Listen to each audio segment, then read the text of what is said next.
Hello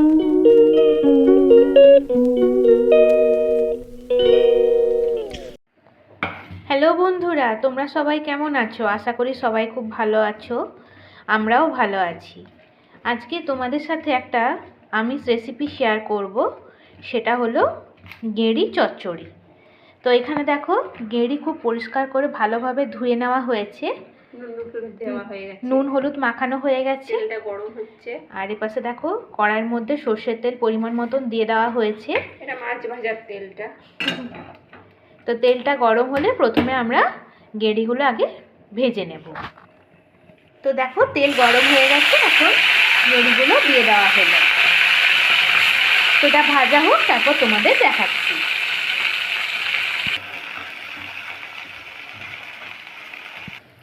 তো বন্ধুরা দেখো, আমাদের কিন্তু গেঁড়িটা ভাজা হয়ে গেছে, এখন আমরা তুলে নিচ্ছি।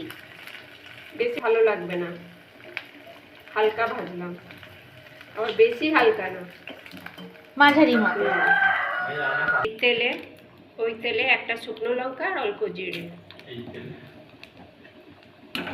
তো ফোড়নে দেওয়া হলো শুকনো লঙ্কা আর গোটা জিরে, পেঁয়াজ,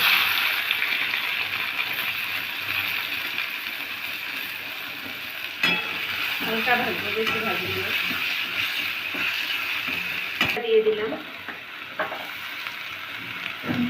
আলুগুলো একদম ছোটো ছোটো করে টুকরো করে রাখা রয়েছে।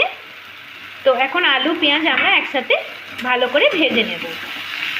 অনেকে আলু দেয় না, আলু ছাড়া বানায়, পেঁয়াজ দিয়ে বানায়। এবার আলু খাওয়া হয়, ওই জন্য আলু দেওয়া হয়েছে।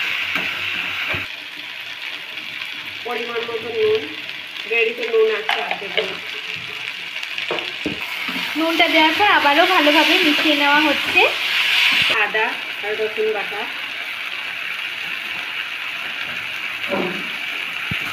আদা রসুনটা দেওয়ার পর ভালোভাবে ভেজে নেওয়া হবে যতক্ষণ না পর্যন্ত কাঁচা গন্ধটা চলে যায়। তো বন্ধুরা দেখো, আমাদের আলু পেঁয়াজ আদা রসুনের সাথে কিন্তু খুব ভালোভাবে ভাজা হয়ে গেছে, লালচে লালচে করে।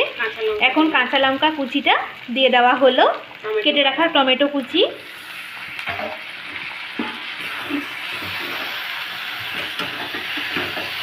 এখন কাঁচা লঙ্কা টমেটোটা দেওয়ার পর আবারও ভালোভাবে মিশিয়ে নেওয়া হচ্ছে।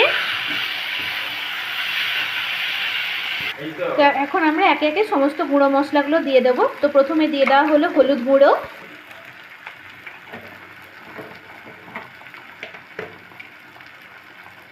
ধনে গুঁড়ো, লঙ্কার গুঁড়ো। তো এখন গুঁড়ো মশলাগুলো দেওয়ার পর আবারও আমরা ভালোভাবে মিশিয়ে নিচ্ছি। দিয়ে দেবো, গেঁড়ি ভাজাটা দিয়ে দেবো। হ্যাঁ, তো এখন মশলার সাথে গেঁড়ি ভাজাটাও একটুক্ষণ আমরা ভেজে নেব। অল্প জল, বেশি দেবো না। এখন আমরা 5-7 মিনিট মতন ঢাকা দিয়ে রাখবো, তারপর তোমাদের দেখাচ্ছি। গ্যাসটা এখন কিন্তু মাঝারি আঁচে করে দেওয়া হয়েছে। তো বন্ধুরা দেখো, আমাদের কিন্তু 5-7 মিনিট মতন ঢাকা দিয়ে রেখেছিলাম। এখন আমরা খুলে দেখাচ্ছি, দেখতেই পাচ্ছ কত সুন্দর একদম কষা কষা হয়েছে। গ্রেভিটাও কিন্তু শুকনো হয়ে গেছে এবং আলু আর গুগলি দুটোই কিন্তু ভালোভাবে সেদ্ধ হয়ে গেছে। এখন আমরা সর্ষে বাটাটা দিয়ে দিলাম, অল্প, বেশি সামান্য সর্ষে বাটা দেওয়া হলো, যেহেতু চচ্চড়ি হচ্ছে সেই জন্য। তো সর্ষে বাটাটা দেওয়ার পর আবারও আমরা ভালোভাবে মিশিয়ে নিচ্ছি। চচ্চড়িতে সর্ষে বাটা দিলে ভালো লাগে, খেতে ভালো হয় স্বাদটা।